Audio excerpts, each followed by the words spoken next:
Bugun men juda muhim mavzuni tushuntirib beraman. 6 million so'm degan gap pensiya islohoti doirasida 2026 yilda nimani anglatadi? Bu oddiy raqam emas. Bu sizning kelajakdagi pensiyangizga, ota-onangizning daromadiga, ish stajingizga, rasmiy ish haqingizga va hatto bugun olayotgan konvert maoshingizga bevosita ta'sir qilishi mumkin. Agar siz hozir ishlayotgan bo'lsangiz, yoki tartibdagi tadbirkor bo'lsangiz, o'zini o'zi band qilgan bo'lsangiz, chet elda ishlab qaytgan bo'lsangiz yoki yaqinlaringiz pensiyaga chiqish arafasida bo'lsa, bu ma'lumot siz uchun juda kerak. Videoni oxirigacha ko'ring, chunki men bugun 6 million so'm atrofidagi eng ko'p uchraydigan xatolarni, kim yutishi, kim yutqazishi mumkinligini va hozirdan nima qilish kerakligini aniq misollar bilan tushuntiraman. Hozirning o'zida kanalga obuna bo'ling, videoga like bosing.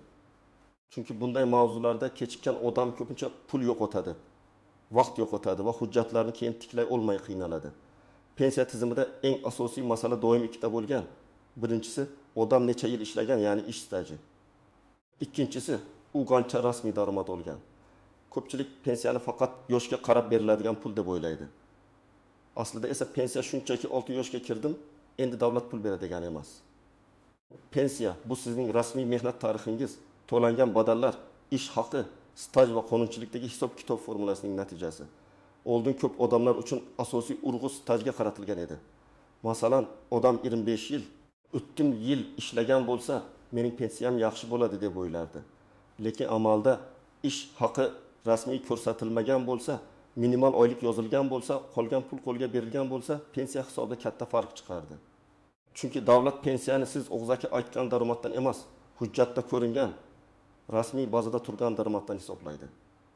Endi 2026 yilga kelib muhokama qilinayotgan va bosqichma-bosqich kuchayib borayotgan pensiya islohoti atrofida 6 million so'm degan raqam ko'p tilga olinmoqda. Bu nimani anglatadi? Eng sodda qilib aytsam, bu raqam ko'pincha pensiya hisobida inobatga olinadigan daromad chegarasi, rasmiy maoshning ahamiyati, ijtimoiy to'lovlar bazasi yoki pensiya huquqini shakllantirishda yuqori va past daromadlar o'rtasidagi farq bilan bog'liq tushuncha sifatida ko'riladi. Ya'ni gap shunda. Agar sizning rasmiy daromadingiz 6 million so'm va undan yuqori bo'lsa, bu kelajakdagi pensiya hisobingizga boshqacha ta'sir qilishi mumkin. Agar rasmiy daromadingiz bundan ancha past bo'lsa, sizning pensiya kutuvingiz ham mos ravishda past bo'lishi mumkin. Lekin shu joyda juda muhim ogohlantirish bor. Odamlar buni noto'g'ri tushunib, 2026 yildan hammaga 6 million so'm pensiya berilar ekan deb o'ylamasligi kerak. Yo'q, bu unday emas. 6 million so'm degani avtomatik pensiya miqdori degani emas. Bu ko'proq hisob-kitobga ta'sir qiladigan baza, me'yor, chegara yoki daromad ko'rsatkichi sifatida talqin qilinishi kerak. Har bir insonning pensiyasi uning staji, rasmiy maoshi, to'langan badallar va pensiya tayinlash paytidagi qonuniy formulalarga bog'liq bo'ladi. Asosiy qism iri nimalarni bilish kerak, kim xavotir olish kerak, kim esa kamroq xavotir oladi. Men birinchi navbatda ish haqini rasmiylashtirish masalasidan boshlayman. Chunki pensiya islohotlarining markazida aynan shaffoflik turadi. Agar siz bugun oyga 8 million so'm topayotgan bo'lsangiz, lekin mehnat shartnomangizda 2 million so'm ko'rsatilgan bo'lsa, pensiya tizimi sizni 2 million oladigan odam deb emas, 2 million oladigan odam deb ko'radi. Bu juda katta farq. Masalan, Farhod ismli erkakni olaylik. Bu qurilish sohasida ishlaydi. Haqiqiy daromadi oyiga 7 million so'm, lekin rasmiy maoshi 2 million so'm qilib ko'rsatilgan. Qolgan 5 million so'm unga naqd beriladi. Bugun Farhod xursand bo'lishi mumkin. Qo'limga ko'proq pul tegmoqda, soliq kamroq ushlanyapti deb o'ylaydi. Lekin 10-15 yildan keyin pensiya chiqayotganda u davlat bazasida past daromadli xodim bo'lib ko'rinadi. Natijada u kutgan pensiyani ola olmasligi mumkin. Endi Dilbar opani olaylik. U maktabda ishlaydi. Rasmiy maoshi 5 million 500 ming so'm. Daromadi katta emas, lekin to'liq rasmiy. Ish staji muntazam ketmoqda, mehnat daftarchasi va elektron bazadagi ma'lumotlar mos. Dilbar opa bugun Farhoddan kamroq pul olayotgandek ko'rinishi mumkin. Lekin pensiya hisobida uning holati ancha aniq va xavfsiz. Chunki davlat bazasida u bor, ish staji bor, ish haqi ko'rinib turibdi. Yana bir misol. Akmal ismli yigit IT sohasida ishlaydi. U oyiga 2 million so'm topadi. Ish beruvchi barcha daromadni rasmiy ko'rsatadi. Agar 2026 yildan pensiya hisobida 6 million so'mgacha bo'lgan daromad alohida baza sifatida inobatga olinsa yoki yuqori daromadlar uchun chegara qo'llansa, Akmalning 12 million so'm daromadi to'liq emas. Ma'lum chegaragacha hisobga olinishi mumkin. Bu yerda odam shuni tushunishi kerak. Juda yuqori maosh olaman degani pensiyam ham cheksiz oshadi degani emas. Ko'p davlatlarda pensiya tizimida maksimal hisoblash bazasi bo'ladi. Ya'ni davlatda men pensiya hisobida daromadingizning ma'lum chegaragacha bo'lgan qismini asos qilaman deydi. Shuning uchun 6 million so'm raqami aynan shunday mexanizmda muhim bo'lishi mumkin. Kim xavotir olishi kerak? Birinchi navbatda rasmiy daromadi past ko'rsatilayotganlar. Siz aslida 5-6 million so'm yoki undan ko'p topasiz. Lekin hujjatda 1 million 500 ming yoki 2 million so'm turibdi. Mana shu eng katta xavf. Ikkinchi toifa umuman norasmiy ishlayotganlar. Masalan, ustachilik qiladigan, bozorda savdo qiladigan, xizmat ko'rsatadigan, lekin o'zini o'zi band qilmagan, soliq tizimida ko'rinmaydigan odamlar. Ular bugun ishlab pul topishyapti. Lekin kelajakdagi pensiya huquqi yetarli shakllanmayapti. Uchinchi toifa chet elda ishlaganlar. Masalan, odam 10 yil Rossiyada, Qozog'istonda yoki boshqa davlatda ishlagan bo'lishi mumkin. Lekin O'zbekistonda uning staji uzilgan ko'rinadi. Agar xalqaro kelishuvlar, badal to'lovlari, hujjatlar va tasdiqlar bo'lmasa, men 10 yil ishlaganman degan gapning o'zi yetmaydi. Pensiya organi hujjat so'raydi. Ish joyi shartnoma. Sug'urta to'lovlari, ma'lumotnoma kerak bo'ladi. Kim kamroq xavotir olsa bo'ladi. Rasmiy ish joyida ishlayotgan, maosh to'liq ko'rsatilayotgan, staji uzilmagan, elektron mehnat daftarchasidagi ma'lumotlari to'g'ri bo'lgan odamlar. Lekin ular ham beparvo bo'lmasligi kerak. Chunki hatto davlat tashkilotlarida ishlagan odamlarda ham eski yillardagi hujjatlar, buyruqlar, ishga kirish va ishdan bo'shash sanalari, familiya o'zgarishi, arxiv ma'lumotlari bo'yicha muammo chiqishi mumkin. Endi 6 million so'mni oddiy hayotiy vaziyatda tushuntiraman. Tasavvur qiling, ikki kishi bir xil o'tim yil ishlagan. Birinchisining rasmiy maoshi doim 2 million so'm atrofida bo'lgan. Ikkinchisining rasmiy maoshi 6 million so'm atrofida bo'lgan. Ikkalasining staji bir xil bo'lsa ham pensiya hisobida ikkinchi odamning bazasi kuchliroq bo'ladi. Chunki tizim bu odamning rasmiy daromadi yuqoriroq bo'lgan. Demak, uning pensiya huquqi ham ko'proq shakllangan deb qaraydi. Lekin uchinchi odam ham bor. U oyiga 15 million topgan, lekin hujjatda 3 million ko'rsatilgan. U o'zini boyroq his qilgan, lekin pensiya tizimida u 3 millionli xodim. Shuning uchun pensiya islohoti odamlarga bitta asosiy signal beradi. Rasmiy daromadni yashirish bugun foydadek ko'rinsa ham, ertaga pensiya zarar bo'lib qaytadi. Birinchi nozik jihat pensiya faqat oxirgi oylikdan hisoblanadi degan noto'g'ri tushuncha. Ko'p odam pensiyaga chiqishdan oldin 2 yil yuqori maosh olsam, pensiyam keskin oshadi deb o'ylaydi. Aslida pensiya hisoblashda turli davrlar o'rtacha ish haqi, staj, qonuniy cheklovlar va tasdiqlangan daromadlar hisobga olinadi. Faqat oxirgi oy yoki oxirgi yil hammasini hal qiladi, deyish xato. Shuning uchun 25 yil norasmiy ishlab, oxirgi 2 yil rasmiy yuqori maoshga o'tish muammoni to'liq hal qilmasligi mumkin. Ikkinchi nozik jihat minimal staj masalasi. Pensiya olish uchun faqat yosh yetishi yetarli emas. Kerakli staji bo'lishi kerak. Agar staj yetmasa, odam yoshga doir to'liq pensiya emas, boshqa turdagi to'lov yoki kamroq miqdordagi ta'minotga tushib qolishi mumkin. Masalan, bir ayol 20 yil uyda farzand tarbiyalagan, keyin 5 yil rasmiy ishlagan. U men butun umr mehnat qildim deyishi mumkin. Bu insoniy jihatdan to'g'ri. Lekin pensiya tizimi hujjatlashtirilgan stajni ko'radi. Shu sababli bola parvarishi davri rasmiy ish, yakka tartibdagi faoliyat.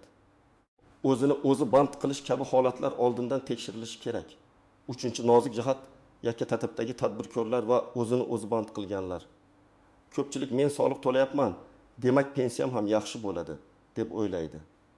Lekin soliqning turi, miqdori, ijtimoiy to'lovlar va pensiya stajiga hisoblanishi masalasini alohida tekshirish kerak. Masalan, bir tikuvchi ayol uyida buyurtma olib ishlaydi, o'zini o'zi band qilgan. Agar u belgilangan tartibda ro'yxatdan o'tgan bo'lsa va zarur to'lovlarni amalga oshirsa, uning faoliyati pensiya huquqiga ta'sir qilishi mumkin. Agar umuman ro'yxatdan o'tmagan bo'lsa, 10 yil ishlagan bo'lsa ham tizimda u ko'rinmasligi mumkin. 4-nozik jihat konvert maosh.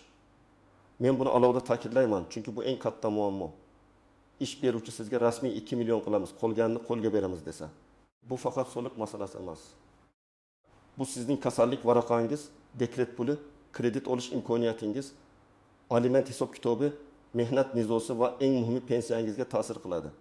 Agar ertaga ish beruvchi bilan kelishmovchilik bo'lsa, siz 8 million olganingizni isbotlay olmay qolishingiz mumkin. Pensiya yoshiga yetganda esa davlat bazasida 2 million ko'rinadi. 5-nozik jihat hujjatlardagi xatolar. Familiya turmushga chiqqanda o'zgargan. Pasport ma'lumotlari yangilangan. Eski korxona yopilgan. Arxivga topshirilmagan. Mehnat daftarchasi muhrni aniq. Buyruq raqami yo'q. Bularning hammasi pensiya tayinlashda muammo chiqarishi mumkin. Odamlar ko'pincha pensiyaga 2 oy qolganda hujjat yig'ishni boshlaydi. Bu juda kech. Chunki 1910 yillar yoki 2000 yillar boshidagi korxonani topish, arxidan ma'lumot olish, sud orqali faktni tasdiqlatish oylar. Ba'zan yillar olishi mumkin. 6-nozik jihat 6 million so'm raqamni haddan tashqari soddalashtirib talqin qilish. Agar kimdir sizga 2026 yildan 6 milliondan kam maosh olgan odam pensiya olmaydi desa, ishonmang. Agar yana kimdir hammaning pensiyasi 6 million bo'ladi desa, bunga ham ishonmang. Pensiya tizimida bunday keskin va oddiy qo'yda bo'lmaydi. Har doim formula, staj, badal, minimal kafolat, indeksatsiya, imtiyozli toifalar va o'tish davri mexanizmlari bo'ladi. 7-nozik jihat imtiyozli pensiyalar. Ba'zi kasblar og'ir, zararli yoki alohida sharoitda ishlangan hisoblanishi mumkin. Masalan, ayrim sanoat tarmoqlari, tibbiyotning ayrim yo'nalishlari, ta'lim, harbiy xizmat, ichki ishlar, konchilik yoki boshqa maxsus toifalarda alohida qoidalar bo'lishi mumkin. Lekin bu yerda ham men og'ir joyda ishlaganman degan gap yetmaydi. Lavozim nomi, ish sharoiti, buyruqlar, attestatsiya, korxona hujjatlari muhim. 8-nozik jihat pensiya miqdori keyinchalik indeksatsiya qilinishi. Odam pensiyaga chiqqan paytdagi summa bir umr o'zgarmaydi, deyish ham to'g'ri emas. Odatda pensiyalar ma'lum davrlarda oshiriladi. Inflyatsiya, minimal iste'mol xarajatlari, davlat budjeti imkoniyatlari va ijtimoiy siyosatga qarab indeksatsiya qilinadi. Lekin boshlang'ich pensiya bazasi past bo'lsa, keyingi oshirishlar ham past bazadan boshlanadi. Shuning uchun hozir rasmiy daromadni to'g'ri ko'rsatish kelajakdagi barcha oshirishlarga ham ta'sir qiladi. Endi eng muhim qismga o'tamiz. Siz hozir nima qilishingiz kerak? Men buni oddiy qadamlar bilan tushuntiraman. Birinchi qadam, rasmiy ish joyingizni tekshiring. Mehnat shartnomangiz bormi? Unda maoshingiz qancha ko'rsatilgan? Lavozimingiz to'g'ri yozilganmi? Ishga kirgan sanangiz to'g'rimi? Bularni aniqlang. Agar siz aslida 6 million so'm olsangiz, lekin shartnomada 2 million yozilgan bo'lsa, bu kelajak uchun xavf. Ish beruvchi bilan gaplashing. Menga rasmiy daromadim to'liq ko'rsatilishi kerak.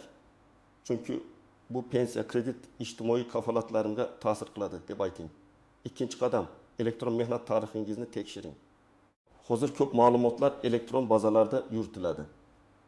Siz yagona interaktiv davlat xizmatlari portali, soliq organlari xizmatlari yoki pensiya tizimiga oid rasmiy kanallar orqali o'zingiz haqingizdagi ma'lumotlarni ko'rishingiz mumkin. Agar elektron bazada ish stajingiz to'liq chiqmasa, buni ertaga emas, hozir aniqlang. Uchinchi qadam, eski hujjatlarni yig'ing. Mehnat daftarchasi, ishga qabul qilish buyrug'i, ishdan bo'shash buyrug'i. Ish haqi to'g'risidagi ma'lumotnomalar, harbiy bilet, diplom, bola tug'ilganligi haqidagi guvohnomalar, familiya o'zgarganini tasdiqlovchi nikoh guvohnomasi, bularning hammasi kerak bo'lishi mumkin. Ayniqsa eski korxonada ishlagan bo'lsangiz, arxiv ma'lumotlarini oldindan toping. 4-qadam, norasmiy ishlayotgan bo'lsangiz, o'zingizni qonuniylashtiring. Agar siz ustasiz, sartaroshsiz, tikuvchisiz, repetitorsiz, taksi xizmatida ishlaysiz, onlayn savdo qilasiz yoki boshqa xizmat ko'rsatasiz, faoliyatingizni rasmiy shaklga keltirish imkoniyatlarini o'rganing. O'zini o'zi band qilish. Yakka tartibdagi tadbirkorlik yoki boshqa qonuniy shakl sizga faqat soliq to'lash majburiyati emas, balki kelajakda huquqiy himoya ham beradi. 5-qadam, chet elda ishlagan bo'lsangiz, hujjatlarni saqlang. Shartnomalar, ish beruvchi ma'lumotnomalari, sug'urta to'lovlari, patent yoki ruxsatnomalar, bank orqali olingan ish haqi izlari hammasi kerak bo'lishi mumkin. Men falon davlatda ishlaganman degan gap pensiya organi uchun dalil emas. Dalil hujjat. 6-qadam, pensiyaga 5 yoki 10 yil qolgan bo'lsa, albatta oldindan maslahat oling. Pensiya jamg'armasi bo'limiga boring yoki rasmiy elektron xizmatlar orqali murojaat qiling. Mening stajim qancha ko'rinmoqda? Qaysi yillar hisobga olingan? Qaysi hujjatlar yetishmayapti? Rasmiy daromadlarim bazada bormi deb so'rang. Buni pensiyaga chiqish arafasida emas, ancha oldin qiling. 7-qadam. Ish beruvchidan rasmiy ma'lumotlarni yozma tarzda so'rashdan qo'rqmang. Agar sizga maoshingiz past ko'rsatilayotgan bo'lsa, hech bo'lmasa hisob varaqasi, ish haqi qaydnomasi, to'lov hujjatlari, shartnoma nusxasini oling. Kelajakda nizoli vaziyatda yozma dalillar muhim bo'ladi. 8-qadam, oilangizdagi katta yoshdagilarning hujjatlarini ham tekshiring. Ota-onangiz, qaynota-qaynonangiz, xolama yoki tog'angiz pensiyaga yaqin bo'lsa, ularga yordam bering. Ko'p katta yoshdagi insonlar elektron tizimlardan foydalana olmaydi. Ular hujjatdagi bitta xato sabab oylar davomida sarson bo'lishi mumkin. 9-qadam, faqat mish-mishlarga ishonmang. Pensiya islohoti haqida Telegram kanallarda tanishlar orasida turli gaplar yuradi. Kimdir endi staj kerak emas deydi, kimdir hamma bir xil pensiya oladi deydi, kimdir milliondan kam bo'lsa foydasi yo'q deydi. Bunday gaplarning hammasini rasmiy manbadan tekshiring. Qonun, prezident qarori, hukumat qarori, pensiya jamg'armasi yoki soliq qo'mitasi izohlari asosiy manba bo'lishi kerak. 10-qadam, shaxsiy moliyaviy reja tuzing. Pensiya faqat davlatdan keladigan pulga bog'lanib qolmasligi kerak. Agar imkoningiz bo'lsa, qo'shimcha jamg'arma qiling. Bank omonatlari, uzoq muddatli investitsiya, farzandlar ta'limi, sog'liq uchun zaxira kabi masalalarni ham o'ylang. Chunki pensiya islohoti qanday bo'lishidan qat'i nazar, qarilikdagi moliyaviy xavfsizlik faqat bitta manbaga tayanmasligi kerak. Endi men sizga juda oddiy tekshiruv savollarini beraman. O'zingizga javob bering. Sizning rasmiy maoshingiz haqiqiy maoshingizga mosmi? Stajingiz elektron bazada to'liq ko'rinadimi? Eski ish joylaringiz bo'yicha hujjatlaringiz bormi? Agar bugun pensiyaga chiqishingiz kerak bo'lsa, qaysi hujjatni qayerdan olishingizni bilasizmi? Chet elda ishlagan yillaringizni qanday isbotlaysiz? Agar shu savollardan bittasiga ham aniq javob bera olmasangiz, demak sizda hozirdan hal qilish kerak bo'lgan masala bor. Demak, 2026 yildagi pensiya islohoti va 6 million so'm atrofidagi gaplarning asosiy ma'nosi shuki, rasmiy daromad, ish staji va hujjatlar endi yanada muhim bo'ladi. Bu raqamni hammaning pensiyasi 6 million bo'ladi deb tushunish noto'g'ri. Uni pensiya hisob kitobida daromad bazasi, chegara yoki muhim ko'rsatkich sifatida tushunish kerak. Kimning maoshi rasmiy, staji to'liq, hujjatlari joyida bo'lsa, u o'zini ancha xavfsiz his qiladi. Kim norasmiy ishlasa, maoshi past ko'rsatilsa yoki hujjatlarini yo'qotgan bo'lsa, hozirdan harakat qilish kerak. Men ekspert sifatida eng asosiy maslahatni aytaman. Pensiya haqida pensiyaga chiqadigan kuni o'ylamang. Pensiya bugun shakllanadi. Har oy rasmiy maoshingiz qanday ko'rsatilayotgani, har yil stajingiz qanday yuritilayotgani, har bir hujjatingiz saqlangani, bularning hammasi kelajakdagi daromadingizga ta'sir qiladi. Sizning fikringiz qanday? 2026 yildagi pensiya islohoti odamlar uchun foydali bo'ladimi? Yoki ko'proq savollar tug'diradimi? Sizda rasmiy maosh va staj bilan bog'liq muammo bo'lganmi? Izohlarda yozib qoldiring. Videoga like bosing, yaqinlaringizga yuboring va kanalga obuna bo'ling. Chunki keyingi videolarda men pensiya hisoblash, stajni tiklash va rasmiy maoshni tekshirish bo'yicha yanada aniq misollarni tushuntirib beraman.